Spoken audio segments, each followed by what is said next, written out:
Book 3. The Council of the Ages.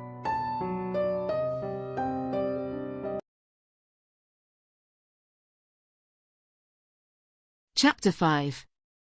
Part 1.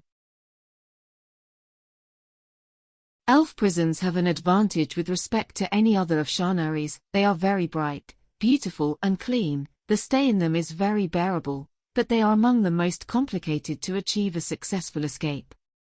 Shanary's prisons. Author, Kairam Darzin. At Arian's request, the priestess was led early in the morning into the palace's dungeons that were located deep underground. What were dark dungeons to the elves in many places in Shanary's would be considered palace-like and well-lit rooms. They dropped a lot, until they reached a kind of interior well where the jailers stood guard. Who joined the Arian entrance? The priestess was not alone. She was escorted by 2 knights of Ellen. One of the knights who was escorting her ordered the jailers to open the door of one of the galleries, and there were the 2 contenders, locked in 2 adjoining cells. The elf was lying on the bed in Agnoruk in a slightly stranger position, had her back flat on the floor and her legs placed on the bed. It didn't seem like the past night was very pleasant for the half-orc. They opened the door of the cell. Arian entered with certain reservations. No matter how elegant it was the first time he had been inside a cell. The priestess smiled at the sight of Agnoruk lying down in that strange way. The half-orc did not stand up to greet the visitor. "Wow, it seems to hurt." "It only hurts when I go to pee." Arian shook his head upon hearing the half-orc's comment. "Come on, let me see." Agnoruk was so in pain that he did not protest Arian's request, and obediently as he could very slowly pulled down his pants. Arian knelt down to examine the wound. He found the central area of his crotch very swollen and purple. It was a very good blow from the elf. You could tell that he had practice. Arian requested a jug of water and a bowl from the jailers, who quickly complied with the priestess's request. He took the jewel from his neck, placed it inside the bowl, and then poured water from the jug until the bowl was full.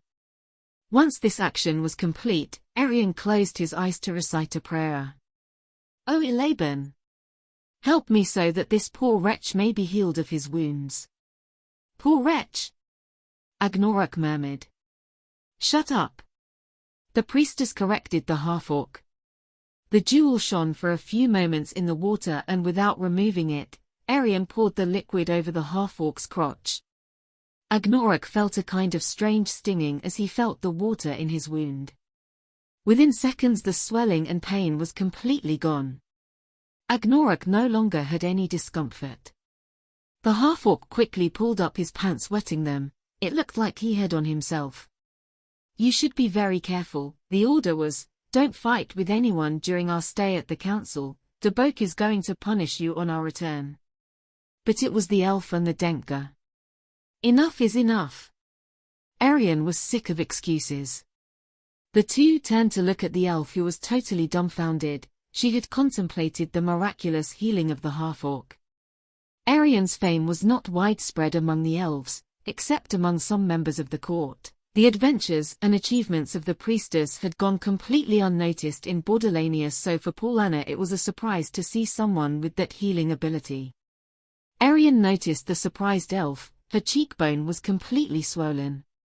And thanks to his talent for healing, Arian suspected that he was suffering from a broken bone. He left Agnoruk in his cell to go to where Paulanna was. They opened the cell for her, so Arian could examine the elf's face, and although Paulanna did not complain, she did indeed have a broken cheekbone. He repeated the ritual. He refilled the bowl with water, then the jewel shone back into the water. "Elaban comes to the aid of this humble servant of yours, and please heal the wounds of this poor elf."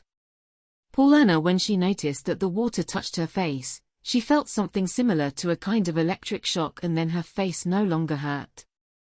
The inflammation disappeared completely. Arian didn't speak to them anymore and quickly left the dungeon. He had just enough time. The council meeting was about to begin. The first meeting was held in the Library of Wisdom, a building where the oldest and most important books of the elves of this kingdom were kept. It had incunabula from the first era, but none were written by the gods. Those copies were lost in the course of the Elven and Orc Wars, when the previous library was burned in its entirety. A terrible misfortune.